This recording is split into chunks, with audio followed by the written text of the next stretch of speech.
Que a paz do meigo Rabi da Galileia, o amorável Jesus, seja sempre em nossos corações. O título é bastante sugestivo, né? Porque fala, busquemos a luz. Na realidade, instruem-nos os espíritos superiores que a nossa missão no planeta Terra, mundo de provas e expiações, é justamente buscar essa luz, a luz da libertação, que nos afastam dos problemas do mundo, do cotidiano, deste mundo ao qual estamos submetidos, como escola, como aprendizado. E esse convite, sabidamente, já nos foi formulado há mais de 20 séculos.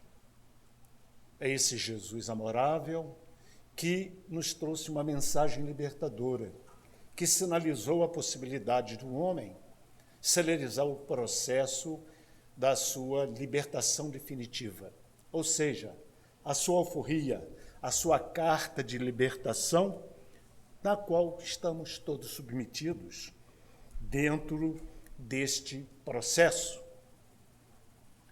Mas, a despeito do convite formulado, somos aquelas pessoas ainda, cidadãos do mundo, que ainda ficamos como que em dúvida diante desse convite, nos questionando se somos ou não merecedores desta aproximação com o divino, porque nós estamos muito mais ligados, dando primazia ao mundo que nos rodeia, o mundo de Mamon, em detrimento justamente do mundo em que devemos alcançar.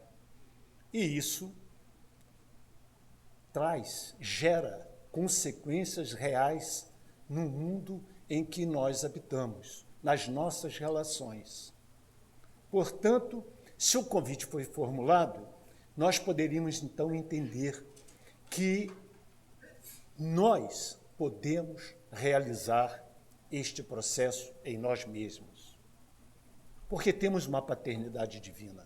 Nossa destinação é divina.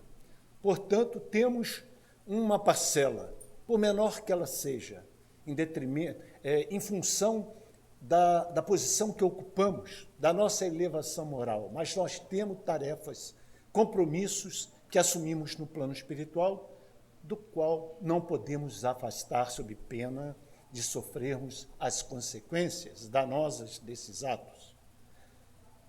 Não que a divindade castigue, porque a divindade não castiga, mas, diante da nossa consciência, nós sabemos que temos que caminhar dentro desse processo. Então, entendamos definitivamente que temos qualidades, tal qual em priscas eras, chamado por Jesus, seus discípulos deram a sua contribuição na divulgação da Boa Nova então nascente. Assim somos nós também. Somos chamados a cooperar no processo do entendimento fraterno, do amor, que permeia, sem sombra de dúvida, as lições imorredoras de Jesus. Mas nós não consideramos tão importante assim e ficamos nos questionando, será que eu estou habilitado a este processo? Será que eu tenho condições de realizar? Então, voltemos a Jesus mais uma vez. Os discípulos eram pessoas altamente qualificadas, conhecedores dos princípios que norteavam a Boa Nova? Absolutamente não eram. Mas Jesus não abandonou esse processo, não se descurou dessa situação, convocando-os neste processo que, a princípio, era muito rudimentar, mas que eles se empenharam nesse sentido para alcançar este objetivo traçado pelo Mestre Jesus. Então, nós não podemos nos imaginar incapacitados para a seara, para o trabalho para o qual fomos convocados. Então, esse pensamento não é correto, não é? Nós precisamos entender e acreditar, se Deus nos colocou nesse mundo, Ele espera algo de especial em relação às nossas condutas, aos nossos procedimentos. Recorramos a Albino Teixeira, muito interessante no livro chamado Fé, na psicografia iluminada do nosso querido Chico Xavier, que já nos deixou, que nos exorta a algumas reflexões bastante interessantes. E tem logo uma que ele diz assim: se até o grão de areia cumpre a nobre missão, seria você criado à imagem e semelhança do Pai? Veja bem, a dizer-se sem valor? Nós temos, cada um, dentro das suas possibilidades reais, de desenvolver uma tarefa, compromissos que nós assumimos no plano espiritual. Por mais de pouca importância entendemos que essa tarefa deva ser realizada, ela deve ser feita com todo carinho, com todo amor, com toda disciplina. E vai mais o nosso querido irmão Albino Teixeira. Afasta pensamentos sombrios, diz ele, que lhe paralisam as forças criativas. Você é muito importante no contexto da criação. Deus conta com você no melhoramento do mundo. Nós temos um papel importante. Nunca nos coloquemos dentro daquela posição de que eu não tenho capacidade, eu não posso realizar determinada tarefa. Isso está fora do meu alcance. Talvez seja isso, acomodamento, porque às vezes a gente se menoscaba, há uma alta baixa estima, às vezes, porque quando a meta é muito grandiosa, e essa é da transformação do próprio ser, transformar-se moralmente, podando definitivamente as más inclinações que ainda dormitam na nossa intimidade, tudo isso nos assusta a princípio. Mas, se viemos a este mundo, se Deus nos criou, então nós temos uma missão a realizar.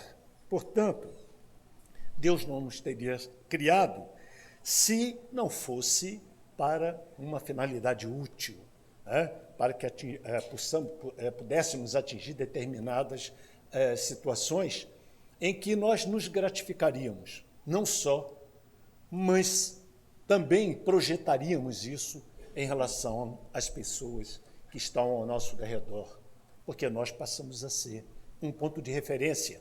Assim como Jesus é o ponto de referência para nós podemos ser, à medida que nós penetramos nos meandros desses ensinamentos superiores, também referência para as pessoas. Entendamos isso. Uma luz que se ilumina muitas outras pessoas. No mesmo diapasão, nós vamos ver André Luiz na Agenda Cristã. Ele diz que um roteiro interessante, que nós temos dentro de nós todas as possibilidades para que essa luz se faça na nossa presença. Ele diz que nós somos o melhor secretário de nossas tarefas. É evidente a nos afirmar que nós não podemos transferir responsabilidades que nos são próprias. Diz mais, eficiente propagandista de nossos ideais.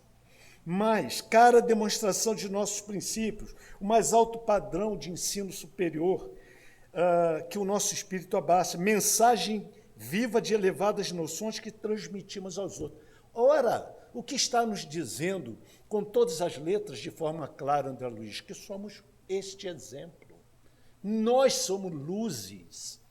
Precisamos fazer brilhar abundantemente as possibilidades que dormitam na intimidade de cada um de nós, porque elas não serão dadas, não serão benesses, não serão graças, serão conquista, e aí está a grandiosidade e a beleza dos ensinamentos do Mestre, que não favorece a uns em detrimento de outros, mas nos convoca ao processo do trabalho que nos cabe realizar.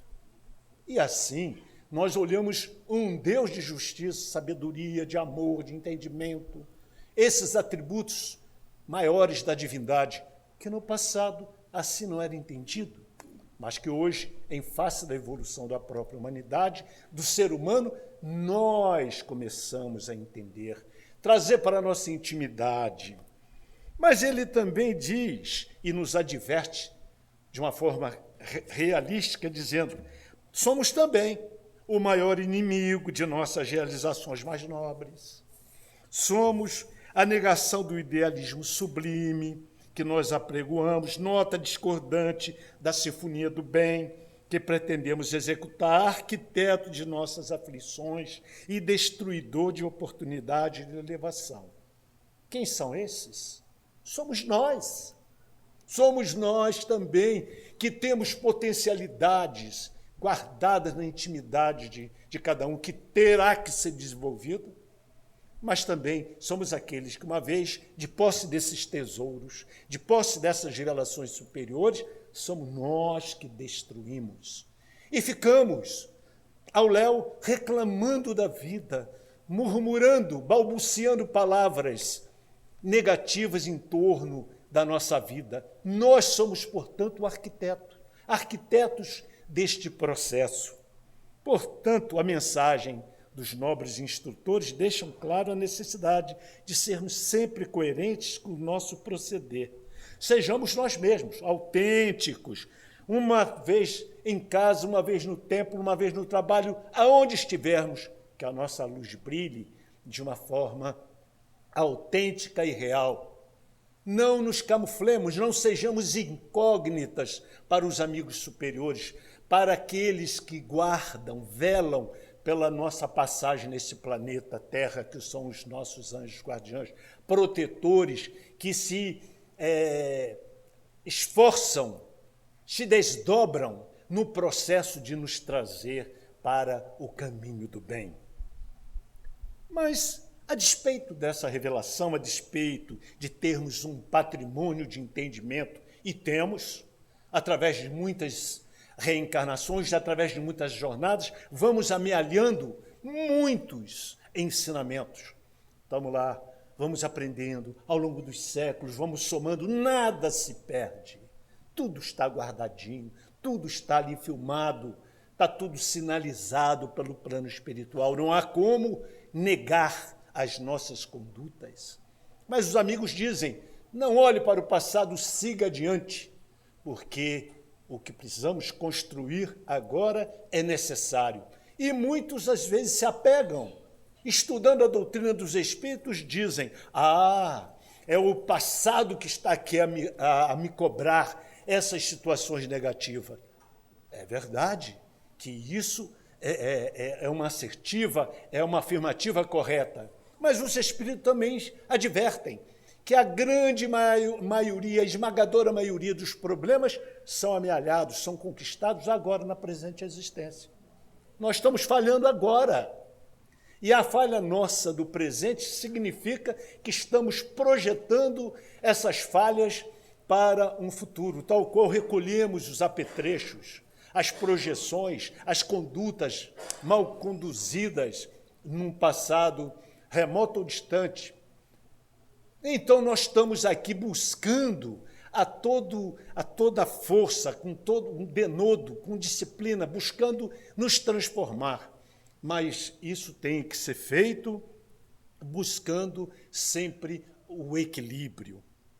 Mas Mateus nos adverte, dizendo que sabemos muito, sabemos muitas coisas.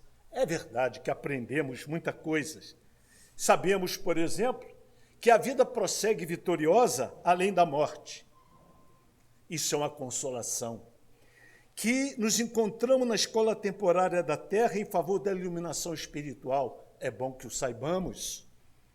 Que o corpo carnal é simples vestimenta a desgastar-se cada dia, que os desgostos do mundo são recursos educativos, que a dor estimula as mais altas sementeiras e que a luz do Senhor clarear-nos-á os caminhos sempre que estivermos a serviço do bem. Tudo isso nós sabemos. E isso é um lenitivo, isso nos traz forças interiores para continuar. Então, a doutrina iluminada, a doutrina dos Espíritos nos convoca a intensas reflexões. Olha que coisa extraordinária, sabermos que nada se encerra nesse instante, mesmo que a morte nos acolha, mesmo que a morte nos venha a levar para um mundo que tememos porque a consciência talvez não esteja em harmonia, em paz com as diretrizes superiores. Mas os Espíritos nos dizem, conduza, não tema a morte, que é apenas um momento, é uma transição, é uma coisa que todos nós vivenciamos. Quantas mortes tivemos ao longo de muitas experiências terrenas? Por que temê-la, a não ser aquela consciência que ainda caminha sob o guante das dúvidas, das experiências amargas, das mentiras, dos engodos, do mundo transitório que nos envolve, ao qual nós damos tanto valor e tanta primazia. Sabemos mais ainda que oportunidades de trabalho no presente é uma bênção dos poderes divinos, que ninguém se acha neste planeta em excursão, em prazeres do mundo mundano. Isso aqui é uma escola. Acordemos, levantemos nossa cabeça, finquemos na necessidade dessa mudança, dessa transformação.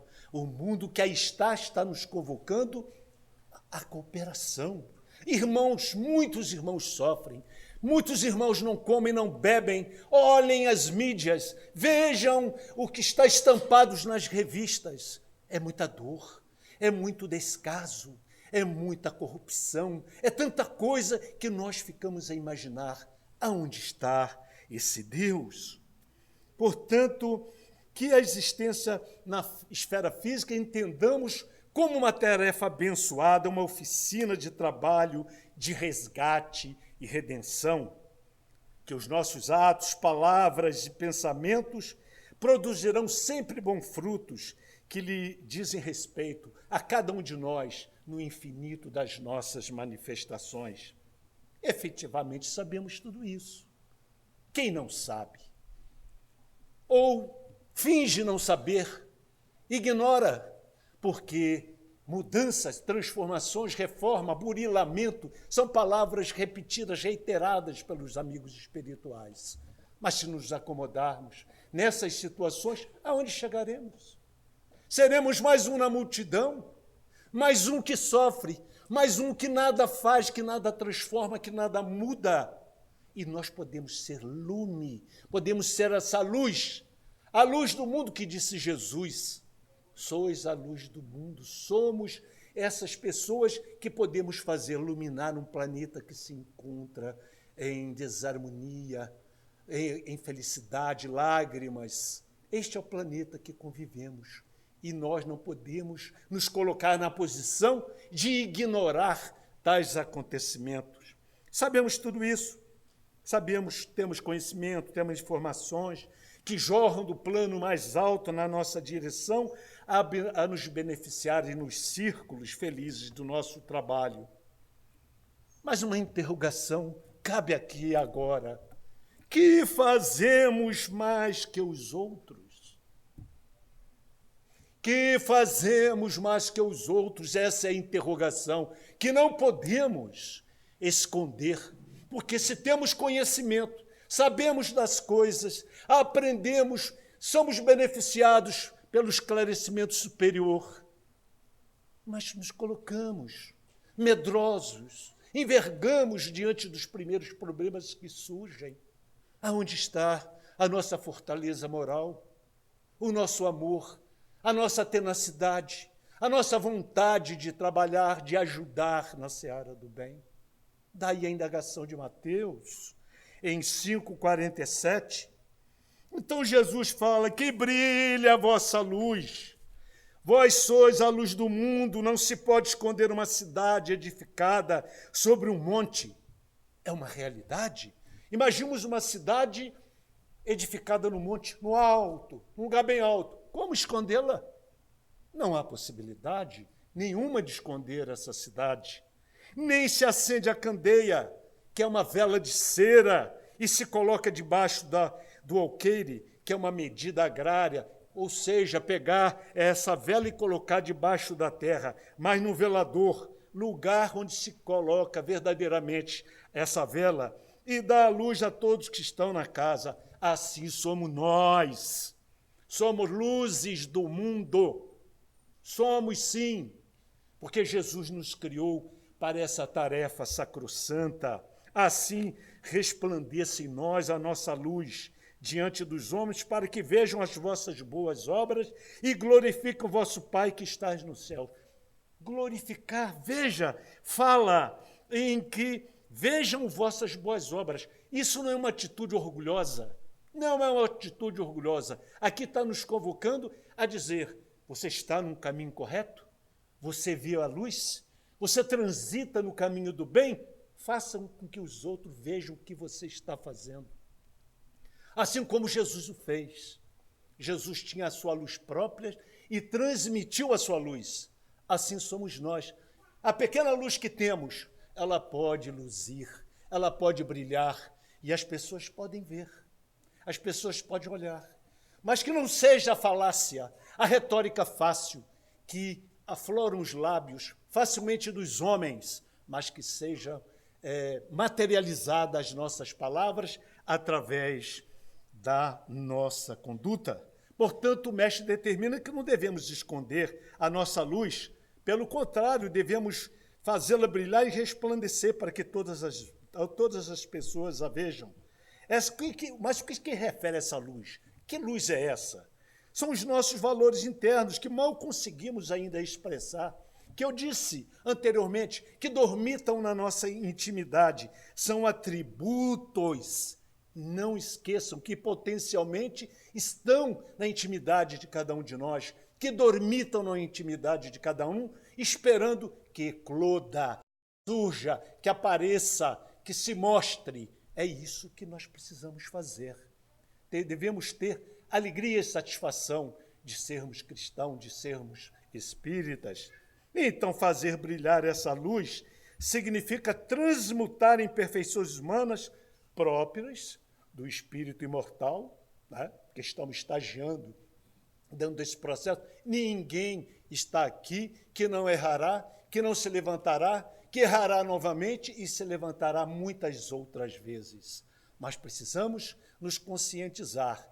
E se temos oportunidades, temos que aproveitá-las, porque se não o fizermos, quando a oportunidade aparece e nós nos quedamos diante da tentação e erramos, não nos livramos do erro, porque esses erros retornarão, porque teremos que sair vitoriosos, enquanto não demandarmos no sentido de vencermos aquela imperfeição, ela não sairá. Enquanto eu digo não perdoo, eu serei ofendido até aprender a perdoar.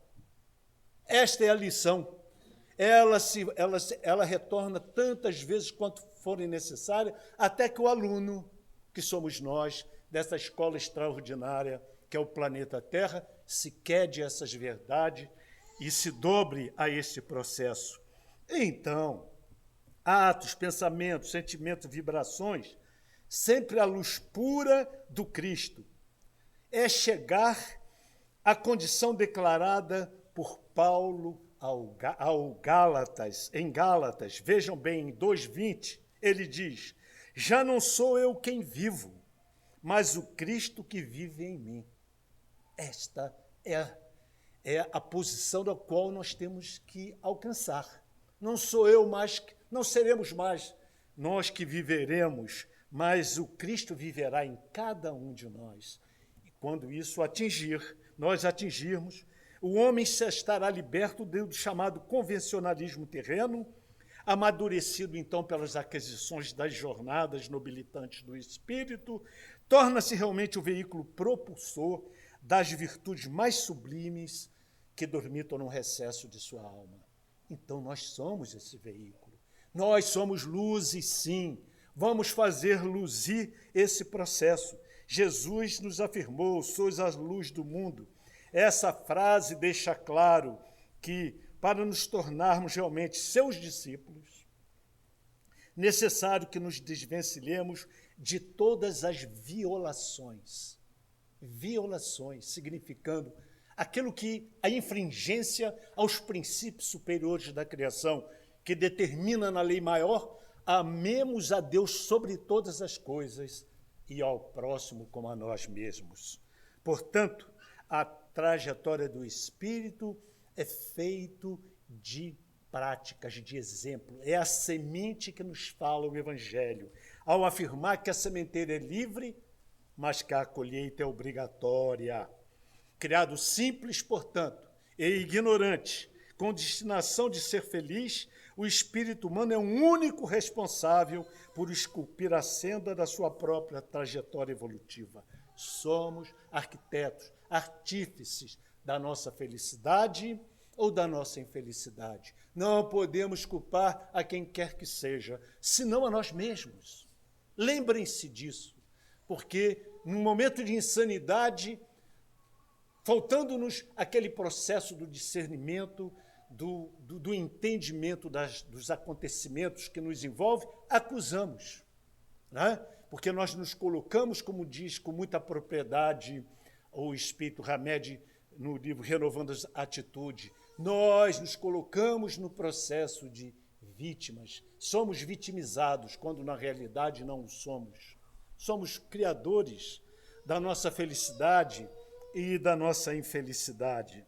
Na busca da perfeição, portanto, é que os espíritos encontram essa eterna felicidade, enquanto não se enquadra nos princípios norteadores que o elevam aos processos mais ditosos e o faz depurar-se, essa trajetória evolucional só nos fará chegar a essa perfeição pelo conhecimento da verdade. Nesse processo, uns aceitam submissos essas provas, outros só suportam murmurando, né? Brigam, afastados da perfeição. E para chegarmos, entendermos esse reino de Deus, eu vou contar rapidamente uma historinha para vocês, porque sempre nós nos fixamos nas histórias. Narra a história que logo após Jesus concluir o famoso Sermão da Montanha, um homem do povo o procurou em particular e o interpelou. Olha o que ele pergunta. Senhor, que devo fazer para alcançar o reino de Deus? O mestre observou a alma daquele homem e, apontando para a montanha onde acabara de fazer o Sermão dos Montes, recomendou-lhe, terás que rodear esta montanha. Ele olhou, um tanto que surpreso e perplexo, a exigência de Jesus, porque lhe parecia tão pequena essa exigência. Rodear a montanha, pensava ele, não seria muito difícil, já que conhecia o lugar, e com um pouquinho de esforço atingiria esse objetivo. Ainda sob o impacto da dúvida, voltou a perguntar, Senhor, bastará rodear a montanha? E o mestre repetiu, sim, faze isso. E ele iniciou o processo. Foi desafiado a rodear essa montanha para ele encontrar o reino de Deus. O candidato ao reino do reino celestial começou naquele mesmo instante sua caminhada rumo à felicidade que ele pretendia alcançar. Passos vacilantes, mente excitada, desejo de conquistar o reino de Deus. Não se deu conta que entrara em profundo estado de meditação. Ele saiu de si, entrou nesse estado, começou a meditar e, de repente, viu-se no paraíso coberto de luz e glória celeste. Diz a história, sentiu fortes emoções, como a paz, a gratidão, o amor, a compaixão, enfim. Ele percebia que amava e que era amado. Vejam, deu-se conta que eram mesquinhas as preocupações dos homens diante de tanta felicidade que o reino de Deus proporcionava. Então, ele se desloca daquele corpo físico e começa a ver essas paisagens. Então, moveu-lhe outro sentimento de enxugar as lágrimas dos que sofriam, socorrer os aflitos, de levar luz àqueles que viviam nas trevas.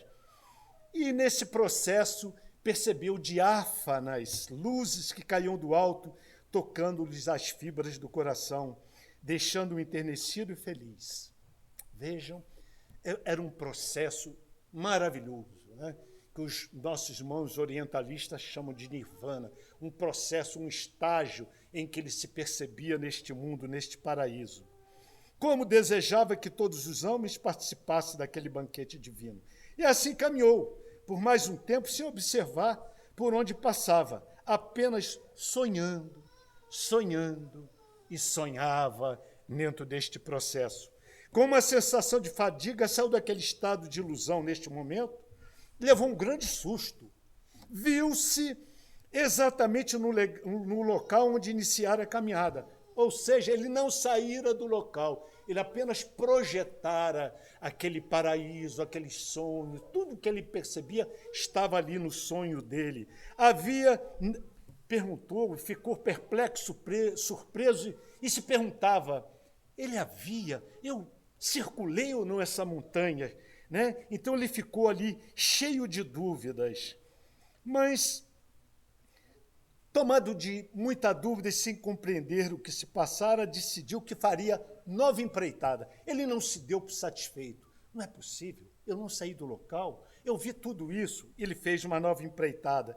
Desta vez pensava, mais atento ao caminho. Deu alguns passos e, sem perceber, voltou a sonhar com o reino de Deus. Uma felicidade indescritível dominava-lhe o ser, fazendo viver de novo a paz, a caridade, o amor, a vontade de servir, ao amor ao próximo e todas as criaturas. Quando despertou, ele experimentou a mesma sensação anterior de fadiga. Ficou perplexo. Encontrava-se no mesmo local onde iniciara a caminhada. Não havia saído do lugar, não conseguira rodear a montanha. Ora, repetira pela segunda vez e nada acontecera do que ele imaginava. Ele percebera que não saíra do lugar. Fez uma terceira tentativa e os mesmos acontecimentos se repetiram. Nada recordava. Desapontado, foi à procura do mestre, a quem dirigiu-se nesses termos. Uma atenção especial agora, meus queridos irmãos. Após várias tentativas, fadigas, vendo o céu, vendo todo um êxtase que ele sonhava, iludido dentro daquele processo, ele perguntou, Senhor, por que não consigo rodear a montanha? Que buscavas? Perguntou o mestre Jesus. O reino de Deus, disse o homem. Que viste? Indagou o mestre. A resposta do homem, nada, nada. Que viste? Perguntou de novo o Senhor, agora tocando-lhe a fronte. Senhor, agora me lembro, das 3 vezes que tentei circundar a montanha, fui tomado por uma visão celestial. Vi o reino de Deus, representado pela paz, pelo amor, pela misericórdia, pela caridade. O mestre redarguiu. Onde viste o reino de Deus? Respondeu o homem, em minha mente. Só então um homem... Jesus responde, tu que viste a paz, a gratidão, o amor, a misericórdia e todos os puros sentimentos saindo dentro de ti, onde acha que encontrarás o reino de Deus? Olha a pergunta de Jesus para ele. Só então o homem recordou-se da lição do mestre. O reino de Deus está dentro de vós. Então a luz está dentro de cada um de nós. Está aqui, agora, no coração de cada um dos meus queridos irmãos, aguardando esse momento especial, quando Jesus nos convida a conhecer o reino de Deus. Mas o reino de Deus está dentro de cada um de nós. Potencialmente, ele está e vibra no interior de cada um de nós. O dia, portanto, em que a humanidade tiver conhecimento da mensagem de Jesus e vivenciá-la, que é o importante. Não basta nós nos sentirmos felizes, eufóricos com as lindas parábolas de Jesus, mas precisamos vivenciá-la no dia a dia. E ao fazê-la, nós estabeleceremos no planeta uma nova ordem. Do mundo de expiação, será elevado a um mundo de regeneração. Os seres humanos, mais fraternos e solidários, entenderão e aceitarão a liderança real, legítima e verdadeira, a de Jesus, o libertador, das almas cativas. Que a paz do meigo Rabi da Galileia, o amorável Jesus, seja sempre em nossos corações, hoje e sempre.